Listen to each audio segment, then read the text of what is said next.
I'm going to call this Town Council special meeting for November 3rd to order. It is 8:15. Roll call, please, Helen. Ms. Sade.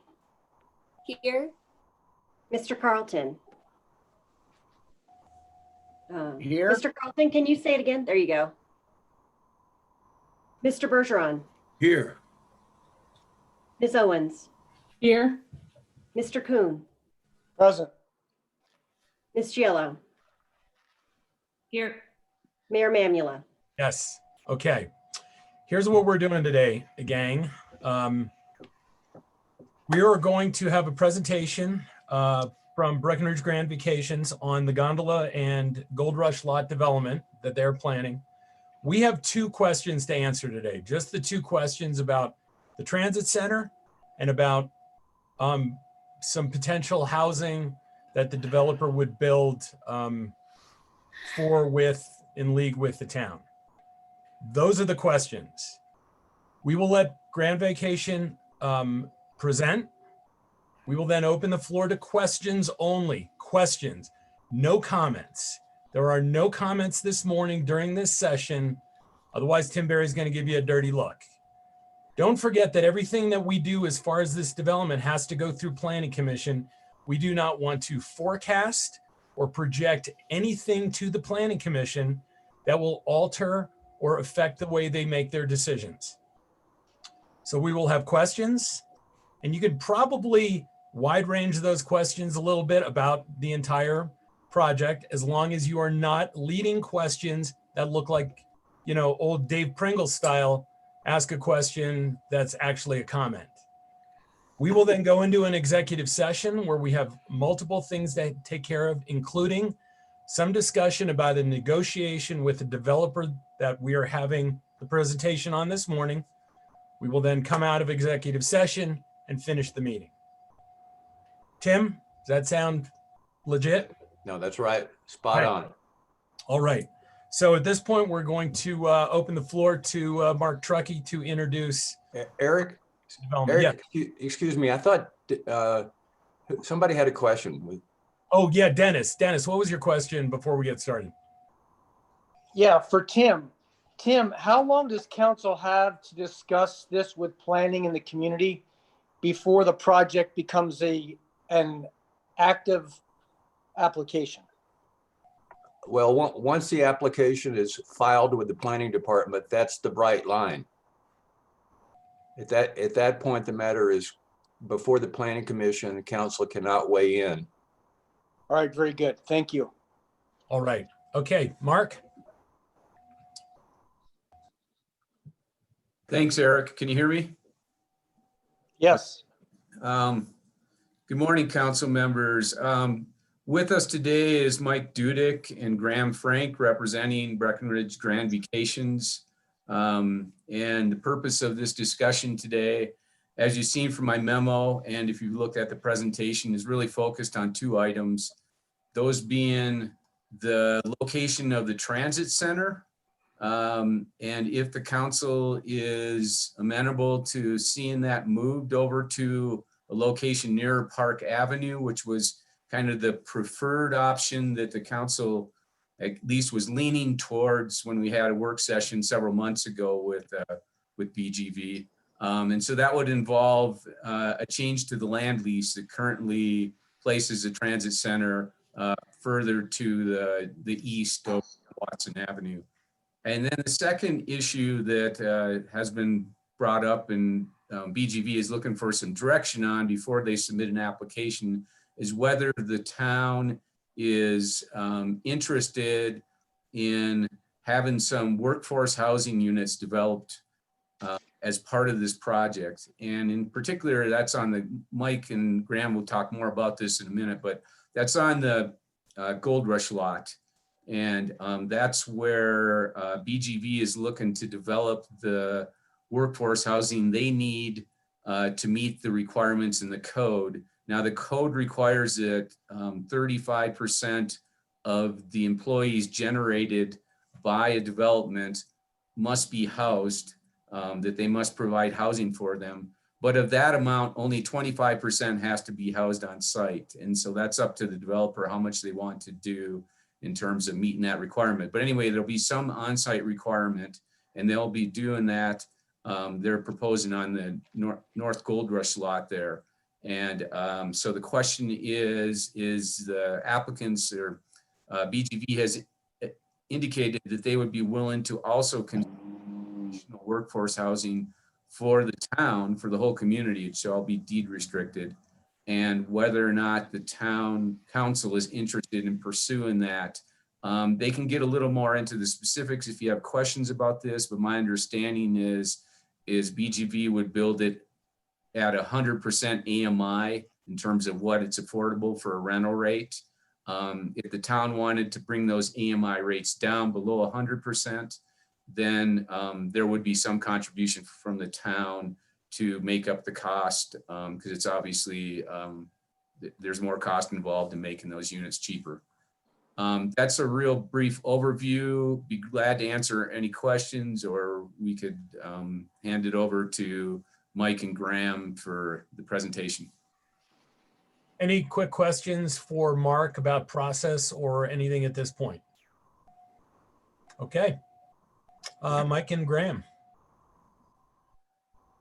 Thank you guys for your time this morning. Really appreciate it. Mark, thanks for the introduction there.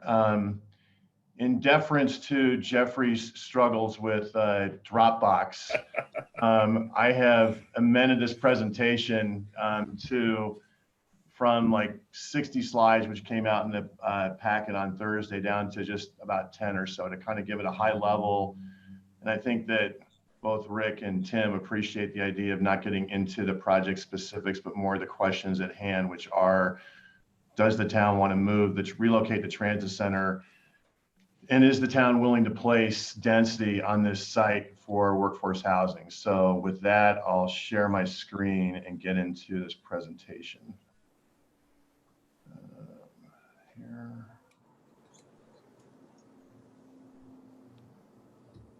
Slideshow.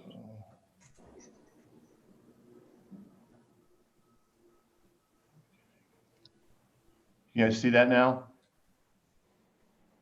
Yes. Yep. Okay, good. Yes. Yep. So thank you guys again very much. We're ready to, and also to Dennis's question earlier, we're ready to move this project onto the formalized formalized process. We've had a lot of discussions, and that was intentional on my part, just so we could try and understand a little bit better what the community wanted in a more of a discussion forum than the formalized application process. What we are looking at today, where's my, oops, back, sorry. This laser pointer, okay.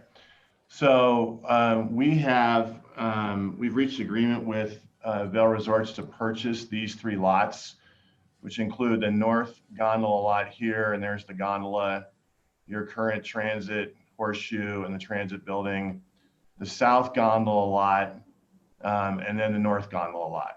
So we have reached an agreement to purchase these 3 lots from Vail Resorts. The South Gold Rush, not South Gondola. Thanks, Graham. Sorry, South Gold. Yeah, you guys have South Gondola. There's a big thing going up on that. So South Gold Rush, North Gold Rush, and gondola lot. There were many other slides in the presentation showing the conceived project. I will just state for the record, this is very conceptual, and that one of the things we're trying to discern today is what land do we really have to work with to build a project? The question at hand with the council is, do you want this transit center relocation? And if you do, then we have to set this land aside here. If you don't, then we will utilize this land. And so we need to know what the intention of the community is. But at a high level, on the North Gold Rush, we would have a parking structure here, just a 1-story podium, and you can see some outlines of buildings there. That's where workforce housing could potentially go. So this is a podium and then housing sitting on top of it. There are 3 stories of parking across the street. Obviously, in consistency with the parking agreements that the town has with Vail Resorts and the new parking structure, the goal needs to be to maintain the current parking counts. The town, I don't know what the exact number gained is with the south gondola structure, but if you add the north gondola, the 2 Gold Rush lots, and then what you guys are building on the south, it needs to all equal out. So we're not adding more parking. We are replacing the parking that currently exists with these structures. Hey, That said, we also have a requirement per code to park under the buildings, underground, what we would be required per code for the buildings there. So underground is parking for the project. Across the street and above ground in structures is replacement parking on a 1-for-1 basis. Hey, Mike, just before you go any farther, just to make sure you didn't misspeak, that new 400 spaces that the town is adding has nothing to do with any of this or the existing conditions. That counts for nothing. That is just added incremental. Correct. Not for what the existing and what is owed on these sites. If I was unclear, I apologize. That at a high level, the way we're looking at this is that there were, before your structure, about 15 to 1,600 parking spaces. That number plus your structure will still exist after this development's done. Okay, so we're going to add to what you guys are building. Or not add to, we are going to keep level with what you guys are building. All right. So this at a high level, and again, there were other slides, the architectural inspiration for this project is to take from the Grand Vacations Community Center and the courthouse and other brick structures throughout the Colorado High Country and put a modern twist on some historical architectural design. You can see the 4-story building here with the high arched windows, trying to be reminiscent of the historical design that we see throughout the community. That's the architectural flavor of what we're shooting for. And again, to Eric's lead into this, we're not here to discuss the architecture, but as a way of background, here's the direction we're leaning is historical inspiration, obviously for the 21st century. So there are, as Mark pointed out in his memo, really 2 questions that we need to get, and it's primarily one that we need to have answered to move forward.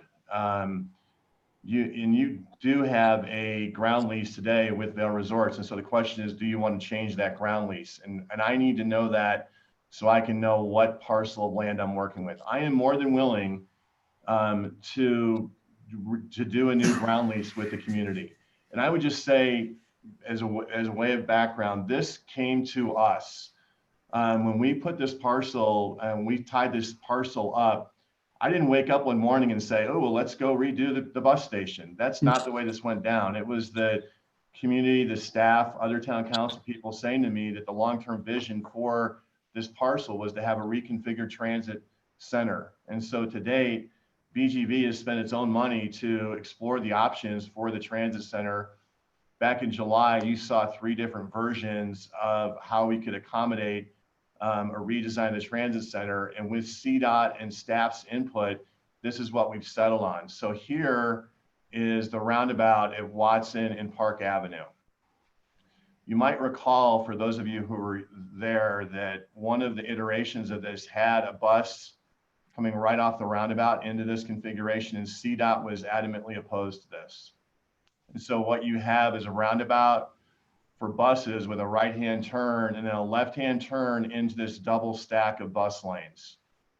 And talking with James, in addition to reducing pedestrian conflict, which you have massive amounts of in this horseshoe configuration that we have today, one of the things that James pointed out that I hadn't thought of was that as a way to simplify things for the bus traffic in the community is that you could, by way of example, make this lane right here the northbound lane for buses. And you could make this lane the southbound lane for buses. So that people immediately understand where they're going, and it helps them start to wayfind before they start looking for a particular bus. That's one of the benefits of having this double stack configuration. This gray building right here is just a placeholder for a future transit center. And if you, those of you have been to Aspen, I think many of you have, that I was just there for hockey a couple weeks ago. That linear structure that the RFTA has in downtown Aspen is kind of would be the inspiration for a design of this facility. Now, if you were to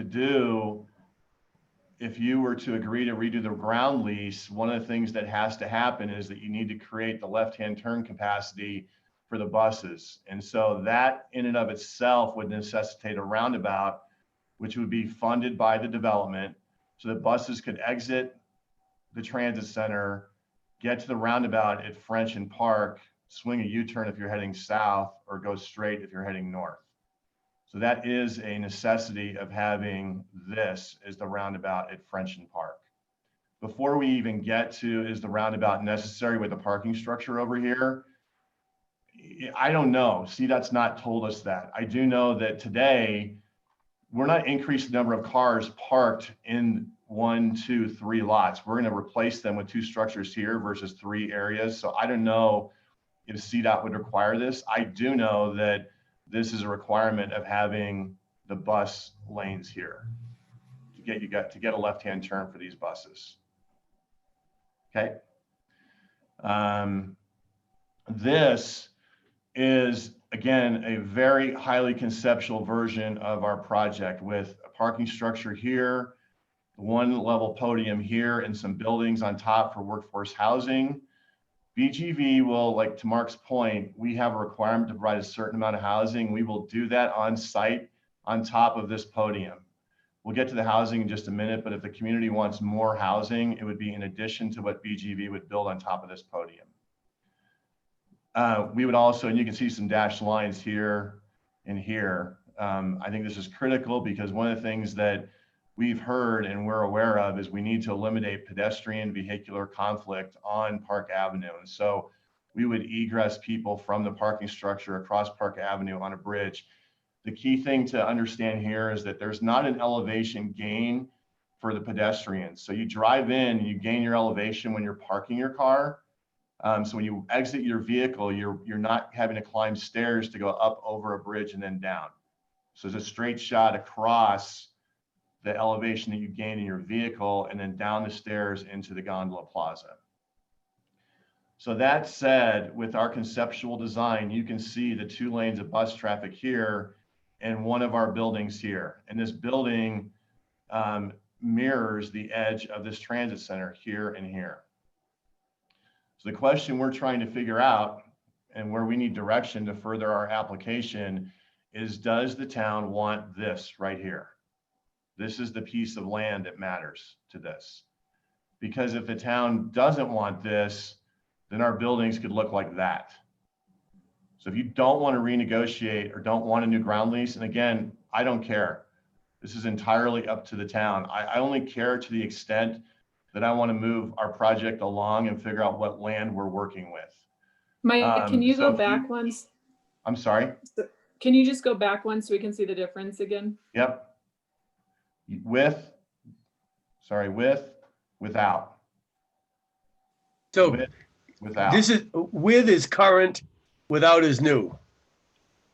Well, this is you voting yes to change the ground lease. Okay, that's new, This is voting no, keep it the same. and that's current. That's current. And then go, okay, I get you. You're right here and your transit building right here, I get you. right? And so this building gets bigger right here. You know, part of the thing from a planning process that I need to understand too is that with this extra land, the buildings get pushed out. So they get flatter and they take up more space, but they're less dense. And so it's a critical part of the planning process for us with the buildings is to understand, with or a yes vote on changing the ground lease and a no vote. That's as simple as it can get for us, is the yes and no. And I think that, you know, this, again, the staff has been, we work with Shannon and James, the staff is very supportive. I keep getting my forward and backwards, is very supportive of this reconfiguration of the transit center. It's more efficient, it's safer, but this is your call. I just want to know what direction you guys want to go. Any other questions on that for now? Okay. And then density for workforce housing. And this isn't as pressing from a submission standpoint as what the traffic routing is, because this doesn't change the land that we're going to build or we could build upon. So there's my swing at what a podium looks like with cars underneath. And what I'm trying to illustrate here is that we're going to build a certain amount of density to meet our workforce housing on this podium. So the question for the council and the community is, do you want to provide density to us to build workforce housing? I will say that we would target an average of 100% AMI. And so the question here that I would ask the council is, first, do you want to provide density? And I think that's a philosophical question that only you guys can answer.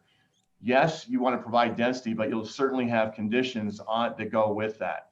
No, it's just you don't want to have more housing built. And that's fine with me. So I think the question is pretty clear. It's no, we don't want any to provide density, do what you need to do.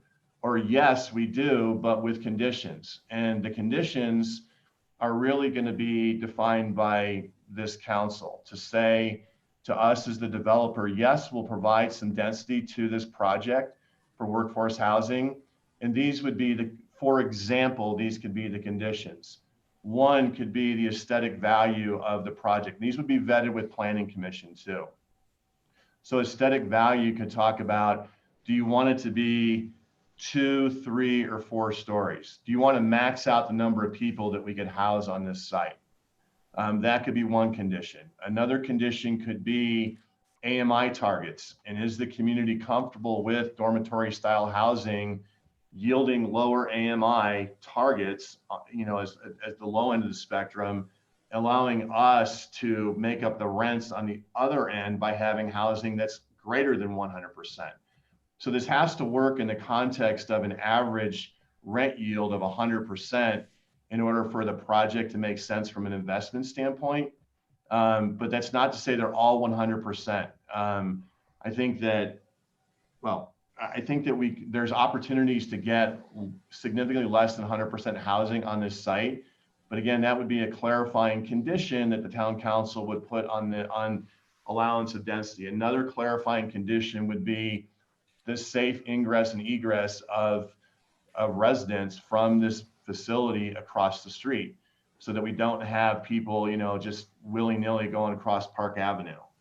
One of the things that we think is critical about this site is that it literally, I think, provides one of the few sites, and maybe the only remaining site in Breckenridge, that is not friendly to cars. And by that I mean that, or maybe I should say that a better way, that you can walk, bike, ride the bus, or ride the gondola to go to work. And so if the council chooses to put density on this site, I'd ask the council to remember the concept here is that these people are working in the restaurants and retail shops and the ski resorts and our places in Breckenridge anyway. And so more density on this site means less commuting traffic inbound and outbound every day of workers coming to the site, because these people will be on their feet and on their bikes and on the buses.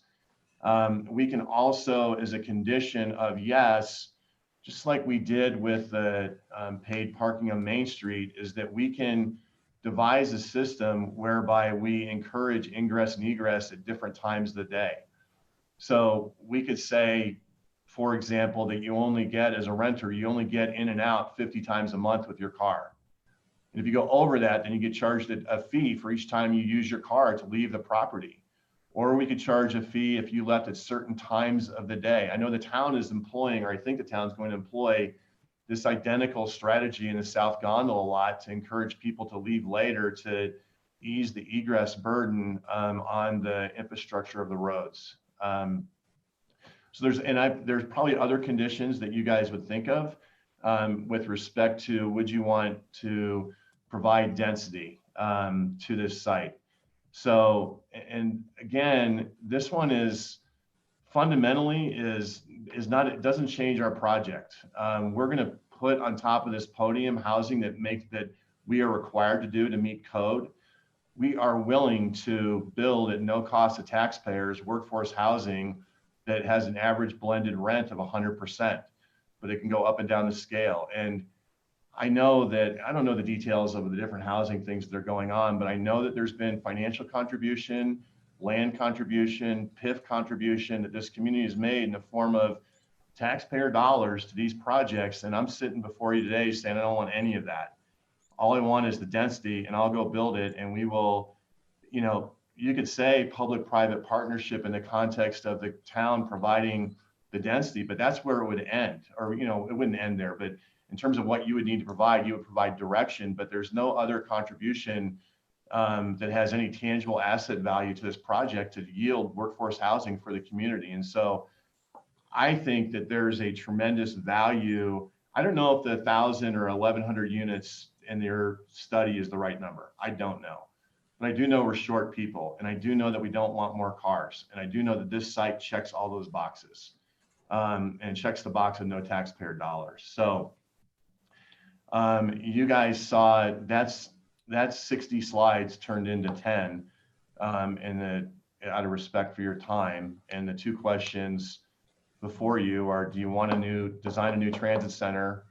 Let me know that you yes or no. And are you willing to put density on this site? And if so, what conditions do we need to be mindful of as we go through the planning process? Thanks. Thanks, Mike. Okay, questions about, in general, those two, but any other questions you might have about what we've seen? Who's first? Where would the, for the employee housing, depending on what it is, where would they be parked? And would they be an additional parking than the required? Hey, Mike, can you take that screen off so we can see everybody? Yeah, where would the employee parking, whether it's just BGV or a combination of town and BGV, where would they park, and would their parking requirements be counted against the required amount? Okay, good question. So parking for the residents of the workforce housing would be underneath the podium. They would be parking counts specific to that build. So it will not impact the skier parking, has no impact on that. And that's a condition that we would work with the planning commission to target a number of cars that were parked. I mean, by way of example, Jeffrey, you know, when you were going to date Wilma Flintstone, and your parents dropped you off at college, your freshman year, you got dropped off at a dorm and you didn't have a car. If we had some dormitory style housing in this facility, that goes with the concept that you don't need a vehicle. And so the vehicular count for the residences will depend on the type of housing that is offered. And so that would be part of the conditional process that we would vet with the planning commission and the balance of the community to determine the appropriate car count for the facility. Okay, and this is along the same line on the employee housing that you're envisioning. What level would it be in comparison to the bridge or the walkway across Highway 9? In other words, I get out of my employee housing, but I have to go upstairs to cross the road, and it would make it more an enticement for me to go down and you know, and risk my life crossing 9. Oh yeah, where are we at with that? Or where are you guessing your design would be? Good question. And the design concept is that you gain all of your elevation when you enter the parking garage or you enter your residence. So you would park on grade, but then you would go upstairs or go on an elevator to get to your house. Yeah. And then if you want to leave your house without your car, you would walk across the parking structure and down the bridge. Cool. All right. Thanks. So you're not going upstairs to leave the facility on either side. Hey, Mike, when you said that no taxpayer dollars would be used for the employee housing, Yep. Is that only at 100% AMI? Yeah. So if we want lower than that, then Town of Breck would have to kick in. If you want a lower average, Yeah. right? But you could say to me, we would like you guys to target 25% of the housing to be 60% AMI. That could be a conditional, that could be part of the conditional yes as a target. And then we would evaluate the business details and then, you know, come back with this is what we can do. And so that's one of the, you know, that's one of the decision points for the council is do you want to have zero cost but give direction for a blend?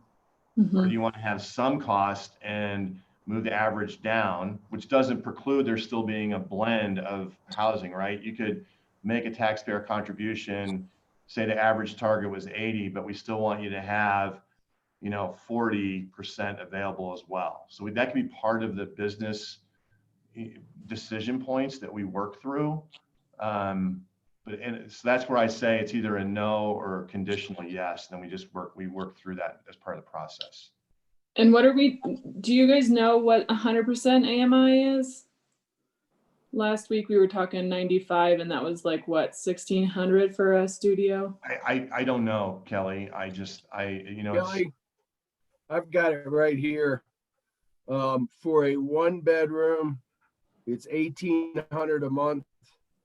For a 2-bedroom, it is 2,160. For a 3-bedroom, it's 2,493, and a 4-bedroom is 2,782. you know, and I do not know how AMI calcs work. If we were to do like a pod of 8 with a shared living space, kitchen, living room, and then 8 rooms around it that were all, you know, had their own lock to them. I don't know how that translates, Dick, into what the rents would need to be, but that's something we'd figure out so that, you know, if we're targeting a certain percent, we'd figure out how that bedroom plays into AMI calcs. I'm not an expert in that. I'd have to rely on staff. This chart I have says 1 bedroom is 1.5 people, 2 bedrooms, 3 people, 3 bedrooms, 4.5 people, and a 4-bedroom, 6 people. Well, so if we just had a bedroom, I don't know if that But I counts think- as how you evaluate that. Dick, I believe that's based on the 350 square feet per person. And so Yeah, depending on how and big they Dick, make that the includes units. like a kitchen. Right. Sorry. Other questions? I have a question. So with with this housing, I saw in one of the presentations that it wouldn't just be for BGV employees. Yeah. What percentage would be for BGV? And if you just went with the minimum of the 125, would those all be BGV employees? No, I'm not doing the social science experiment of putting all BGV employees in this facility. No chance. I am going to, our requirement per code is 35% of the workers and then 25% on site. And so at a minimum, that would be the number. And then at a minimum, that would be the number. Our, you know, again, that can be part of the condition on this, guys, is it can be, you can stipulate some boundaries in terms of who we're able to master lease these units to, so that there's diversity. I offer this as a community benefit and not a BGV benefit. I understand it's your density, not mine. I'm fine with the stipulations. I want to be a good community partner and say that I'm here as a resource to address workforce housing shortage issues in a taxpayer-free environment. How many employees are we talking, Mike? When you say 25% on site, what is that number? I think that I think it's somewhere between 10 and 20, Kelly. 10 and 20 people? 25% of 35%. So you have to take the employee count at 35%. That's what you're required to house. And then on site, you're required to house 25% of that. Is that right, Mark? Yeah, that's right. Okay, Yeah, that's correct. And I think we've shared the numbers, and it looks like 35% of the employees would be right around 79 or 80 employees based on the square footage that you have. So like Mike's saying, a quarter of that would be about 20 employees, give or take. and again, that number will fluctuate, but not in a massive amount by the ultimate use of the property. The different residential styles have different employee counts that go with it. What was depicted, Mike, in that first graphic that you showed, is that the like approximately 147, I think, SFVs? It's 143 SFVs, Kelly, and that is depicted. That's what 143 SFVs looks like on that parcel, but that parcel doesn't have, you know, the contemplation of the yes or no on the transit center. The buildings will get spread out more either way. What you saw today was something that was less in less area than what ultimately will go to Planning Commission. Okay, thanks. Okay. Hey, Mike. So, go ahead, Dennis. Mike, Yeah. since this is really one of the largest projects our town has seen in a while, do you have a plan to give our community an extended period of time for public review and comment prior to development? Well, Just like yeah. you're giving us now? Yes, thank you, Dennis. My game plan is this, is that I want to get direction from the council on primarily on this land, whether you want to change the ground lease or not, which helps us frame the size of the buildings, and also the conditional yeses on the workforce housing. And then we would go into an extensive, one thing that we learned when I was initially involved in that hotel project is that getting community input was valuable and essential to a better project, regardless of where the thing is today. And so what we would do is, as soon as we had direction on the land footprint that we can use from the council and the conditions on workforce housing, assuming that it's a yes, then we would engage the community in a series of town hall forums in simultaneous to working through the planning commission and the master planning process to let the design of the project and the benefits that would be accrued to the community be developed organically. I mean, I got a pretty good idea of benefits that we can provide, and you saw those in the initial presentation, but I am not here to say that's the end of those benefits or that those are necessarily the right ones. And so I think that, you know, my goal as a, 3-decade plus person here is to figure out, with the density that exists, how can we make this the best possible project for the community? And Dennis, just to add on to that, one point of clarification, in the decision on employee housing, that will change potentially the number of occupants of the site. So we have put together all of the modeling memos for CDOT, for ingress, egress, and the transit center. All of these things affect that model, and we'll adjust it accordingly for the CDOT approval, which runs parallel to the town approval for ingress and egress, both of the transit center and of the parking structure and employee housing. So all of that goes into that same model that we'll be producing for Planning Commission and for CDOT. Thanks for bringing that up. At what place in the process does CDOT come into this? So they are already involved in that. We have created what is called a parameters memo with FHU. We're using the same transit consultant that the town is using for your parking garage. We wanted it to be congruent in the analysis. So we have put together the parameter memo, which stipulates all the assumptions by which CDOT will evaluate the process and the calculations of how transit works and affects the current grid system and inflow through town. Then we take the number of SFEs and trips generated by the project, which will obviously vary if we're changing the transit center to be 11 buses queuing at once versus the current number, those sorts of things, as well as housing. We put all of those into the model and submit it to CDOT for their response on A, the secondary roundabout that we're talking about, B, ingress, egress, and then C, the distance of the 4 laning between the 2 roundabouts and turn lanes. So that happens immediately after you make this decision. We finish that memo. We send that memo to Shannon Smith and her team to make sure that everybody's on the same page. And then that formally gets submitted to CDOT and then runs concurrent with the planning process for both the master plan and the buildings. Guys, we're beginning to stray a little bit off of the 2 questions that we need to focus on. Dennis, Yes. CDOT will be involved.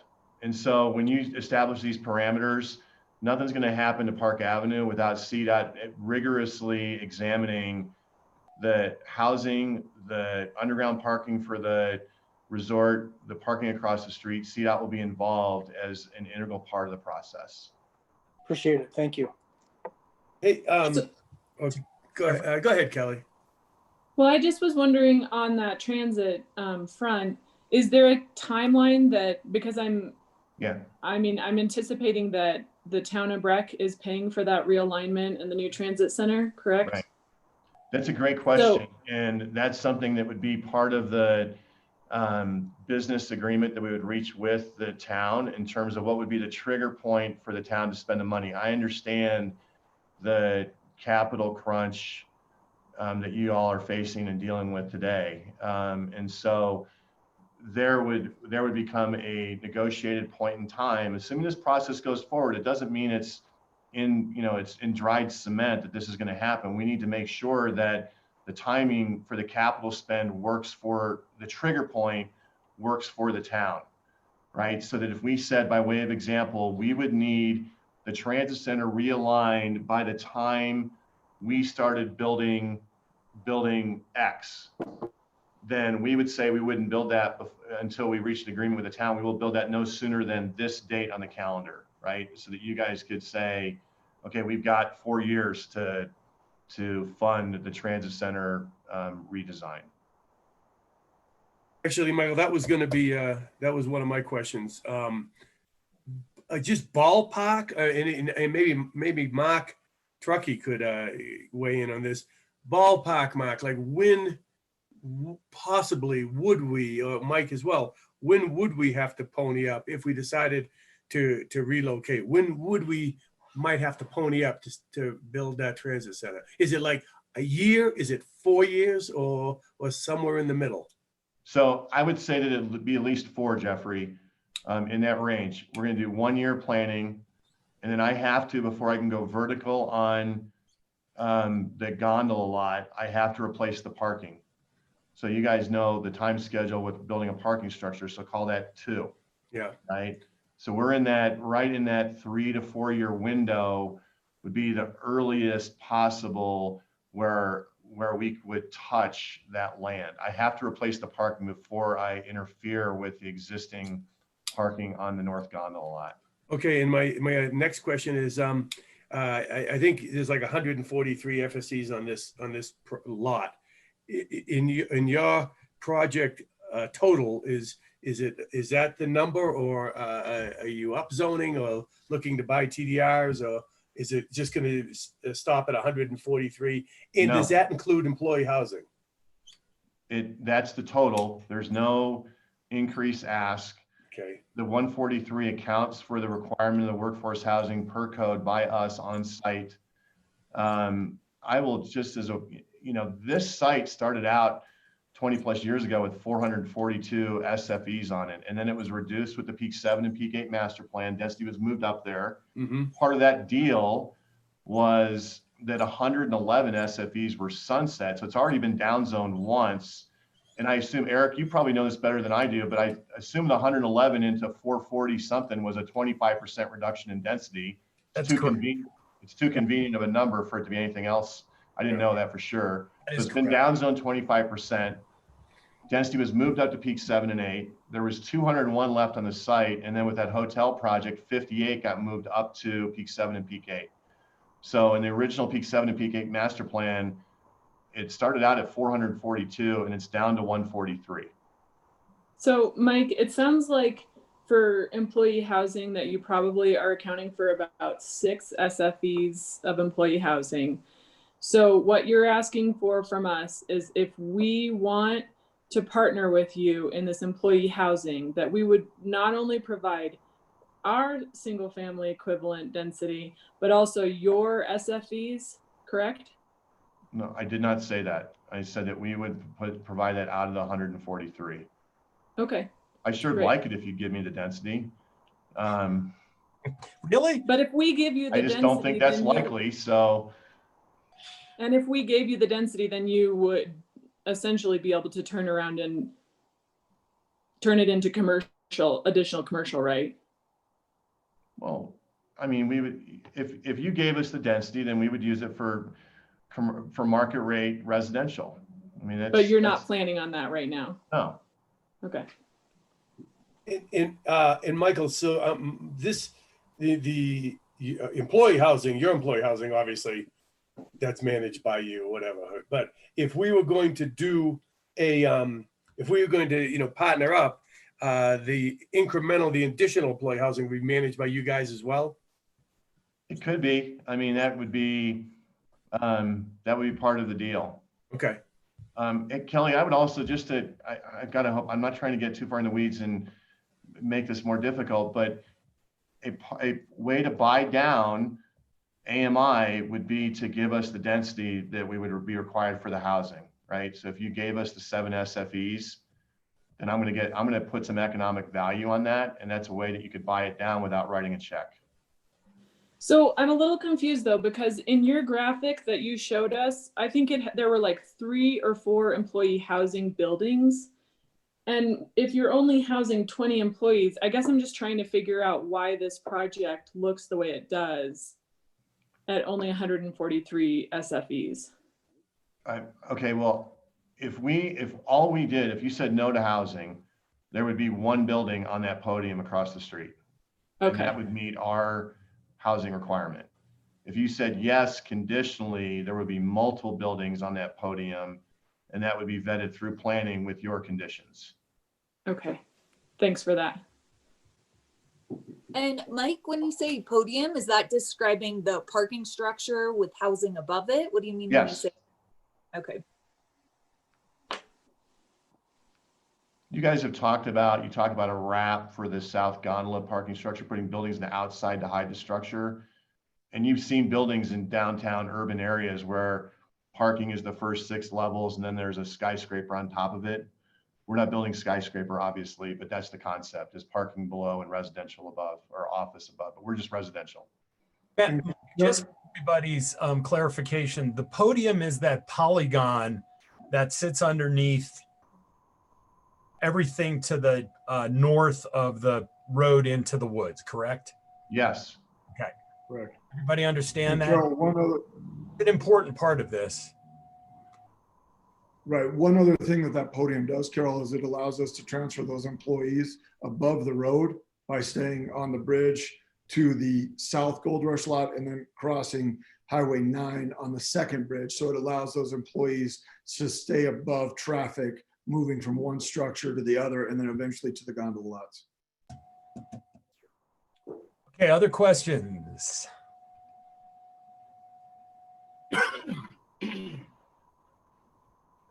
Going once, going twice. Sold to the man in the red shirt. Okay, we're going to move into an executive session now. Mike and Graham, if you guys could stay available for questions that we would push through staff if anything comes up while we're talking about this, that'd be great. So you want me to stay in the meeting, but then you somehow magically move to exec session? Yeah, we're magically moving to a different meeting for this. So Okay. you guys, All right, different room. Got it. we're going to a go-to meeting, exec session meeting. Okay. And We'll then just do this live. Now we have a couple other things to take care of at the same time. So Okay. chill. All right. Thank you. Everybody else. Okay, Thank you for your time. Thank Thanks, you. Michael. thanks, Mike. Who I would move that go ahead. I move that the town council go into executive session pursuant to paragraph 4A of section 24-6-402 CRS relating to the purchase, acquisition, lease, transfer, or sale of any real, personal, or other property interest. Paragraph 4B of section 24.6.402 CRS relating to conferences with the town attorney for purposes of receiving legal advice on specific legal questions. And paragraph 4E of section 24.6.402 CRS relating to determining positions relative to matters that may be subject to negotiations, developing strategies for negotiations, and instructing negotiators. Okay. There's a motion and a second. A motion has been made for the town council to go into an executive session pursuant to paragraph 4A, section 24.6.402 CRS, relating to the purchase, acquisition, lease, transfer, or sale of any real, personal, or other property interest. Paragraph 4B of section 24.6.402 CRS, relating to conferences with the town attorney for purposes of receiving legal advice on specific legal questions. And paragraph 4E of section 24.6.402 CRS, relating to determining positions relative to matters that may be subject to negotiations, developing strategies for negotiations, and instructing negotiators. The subjects of the executive session include: 1, land that the town council may have an interest in purchasing; 2, confidential discussion concerning the potential development of the North Gondola lot property; and 3, a confidential discussion of the status of efforts to obtain easements required in connection with Goose Pasture Tarn Rehabilitation Project. The conference with the town attorney concerns the announced subjects of the executive session, but may also include other matters that are protected by the attorney-client privilege that exists between the town and the town attorney. Roll call, please.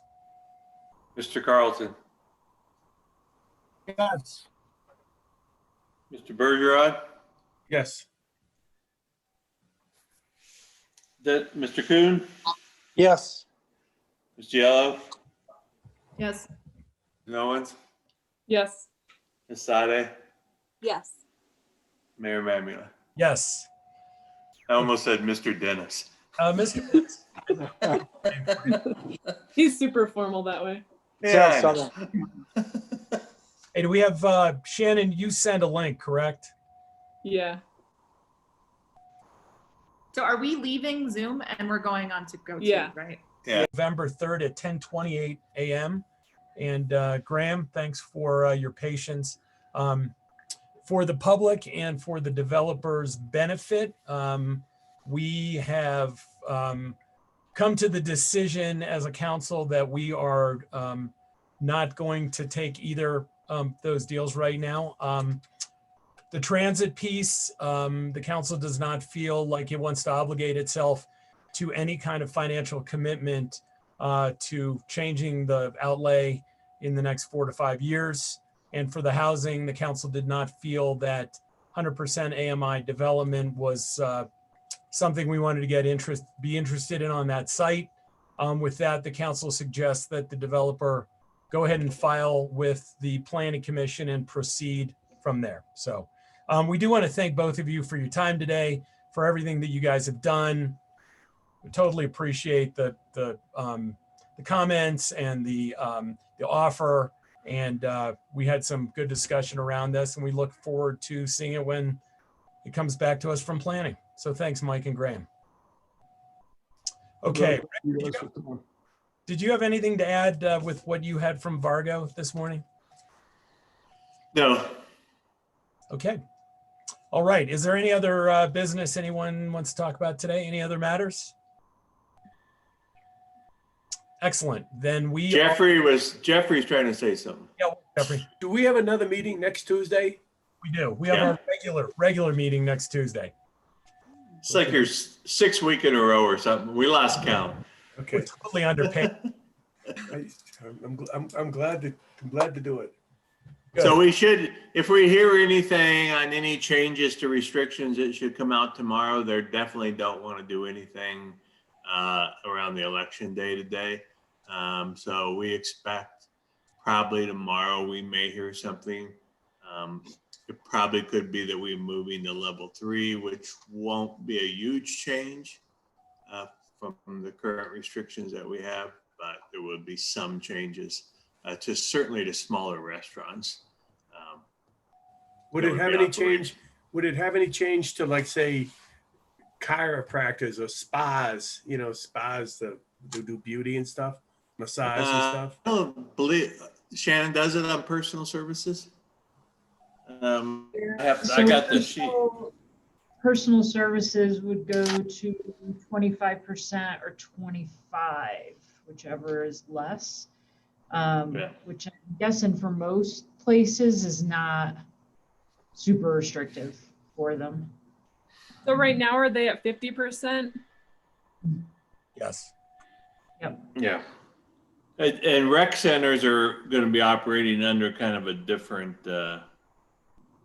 they came up with a little bit of a different formula for rec centers. So I believe if we go to a level 3, our rec center could still have, is it 25 per room?